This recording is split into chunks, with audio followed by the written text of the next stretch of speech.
What is going on, everyone? Welcome back to the channel. Well, I recently had one of my viewers slash subscribers drop a comment in one of my older videos pertaining to the Gearpod on my Unlimited. And his comment was a question. How do you manage your wires for your transducer and everything else in your Gearpod? So I was like, you know what? I replied back to him. I was like, I'll shoot a video and put it out so you guys understand where and how I do my Gearpod. So let's get into it. The video that he asked the question on was, like I said, on one of my Unlimited videos. Now I'm running the Unlimited Max because I wanted more stability, more comfort, more room, and a drier ride.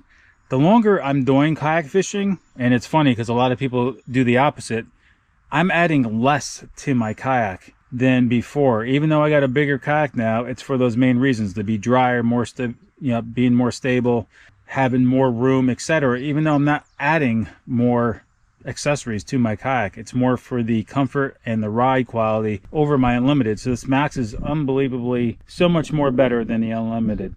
But that video he saw, I was using the Boondocks crossbar, and I had everything on that crossbar, but I still had my wires coming into the Gearpod. Now you can see right now I don't have my fish finder on there at all, and I don't have the crossbar from Boondocks because I stopped running it. I've been doing a lot more saltwater fishing, and my style of fishing needs less the more I do this on a kayak. I don't need a bunch of electronics. I'm more of a sight fisherman, more of a structure fisherman that I see visually than I do with, fish finders and live scope and all that. I just can't do it. I can't stare at the screen. Now, if I did this competitively all the time, yes, I'd be running live scope because you need that advantage to find the fish fast and be able to mark them, catch them, and get towards the top. But you can see right now I'm running a Gearpod with nothing in it. What I did is I purchased another Gearpod to just, when I want to run out with no fish finder on it, I have this Gearpod with nothing on it.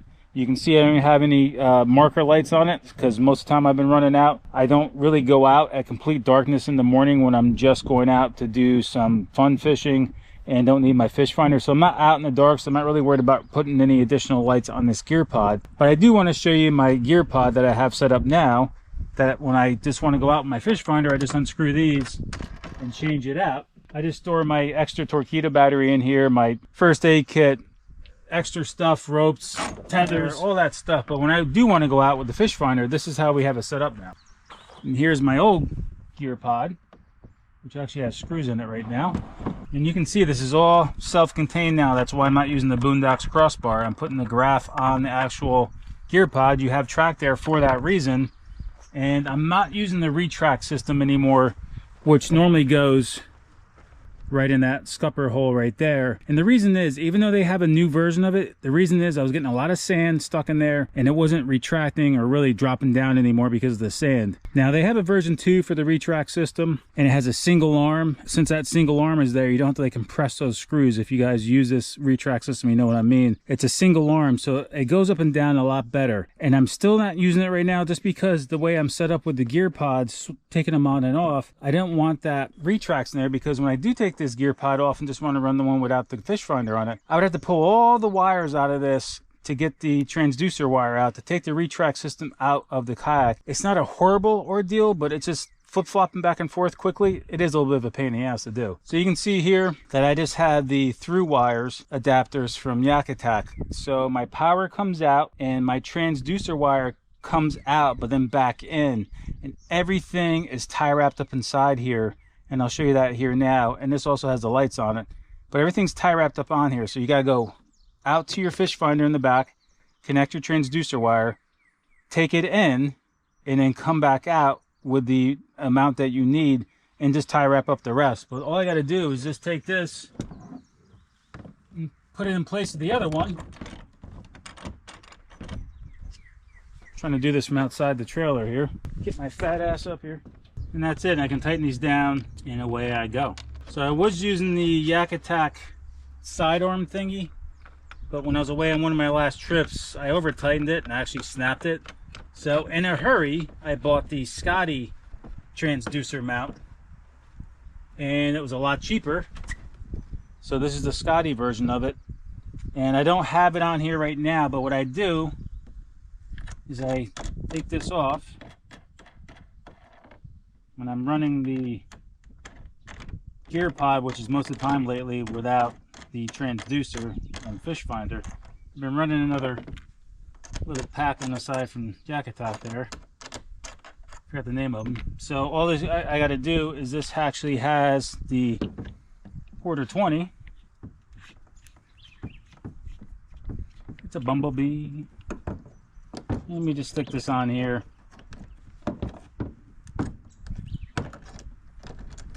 Let me tighten it down. Normally I have the wire a little bit nicely tie wrapped here and stuff, but right now I'm not doing it because I'm flipping them in and out. So now I have the Scotty, and all I got to do is just loosen this up a bit, spin it around.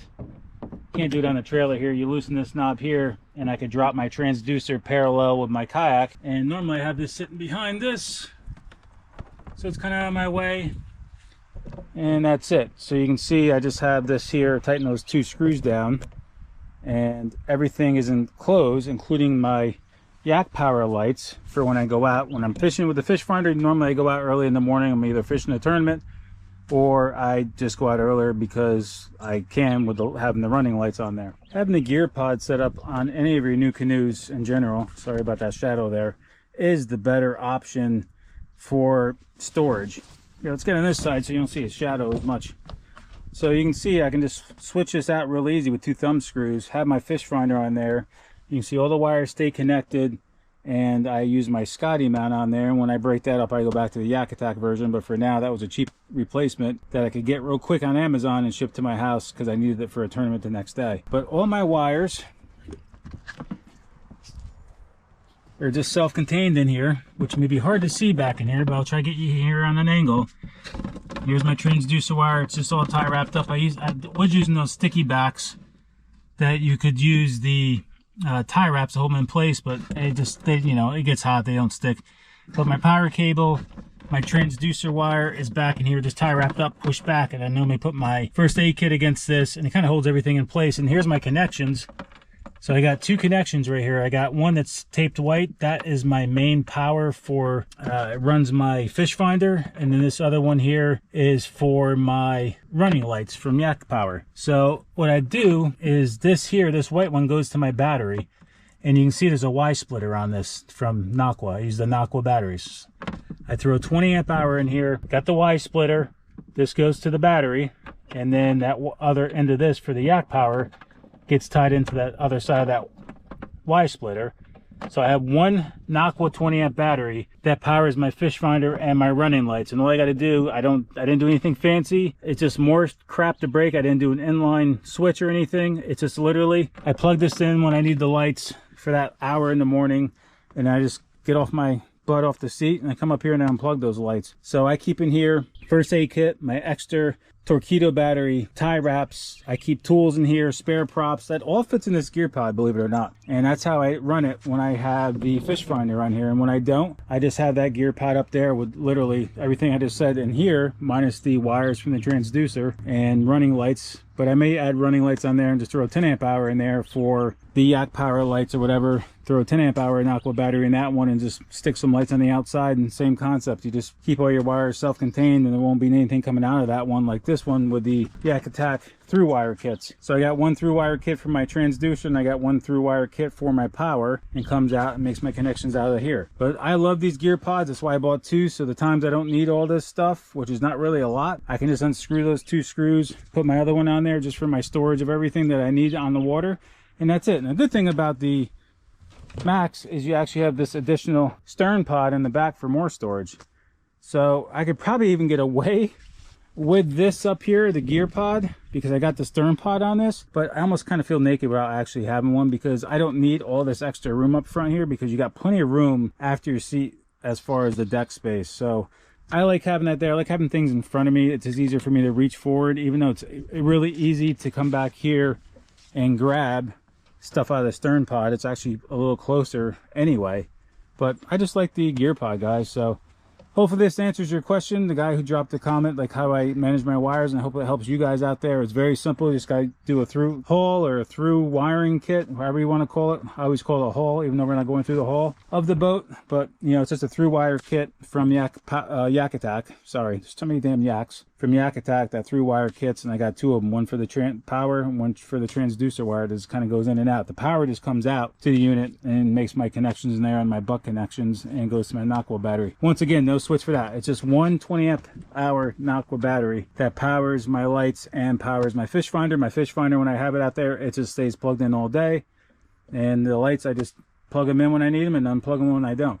Simple as that. And I got, like I said, I got this little Scotty mount for the transducer, and when I'm running full speed in the water, I pull that transducer up so I don't have any drag, and when I go to my next spot to fish, I just take that, loosen that screw up a little bit, throw it off the side, and away I go. And I have my fish finder with my side scan. So I hope this video helps some of you out there, and it's a very easy setup with these gear pods with from Nucanoe. That's why I love Nucanoe. Another reason why, it's just so simple to make your changes on your kayak with just a couple of screws.